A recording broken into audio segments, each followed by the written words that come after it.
mapanood mo tong video na to, pwede ba kita maging supporter kahit wala akong maibibigay sa'yo, kahit naka-injector lang ako at di ako marunong mag-edit. Gusto ko lang maranasan ang pakiramdam ng may humahanga sa bawat video na ina-upload. Sobrang saya kasi pag nakikita mo na may sumusuporta sa'yo kahit na simple lang mga ginagawa mo. Nakakasipag gumawa ng video at hindi nakakasawang mag-upload.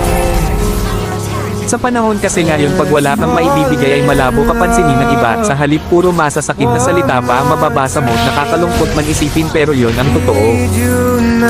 Di ko naman nilalahat pero karamihan ganon.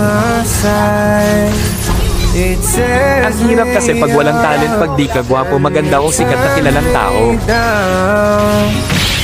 Ang hirap pag di ka mayaman.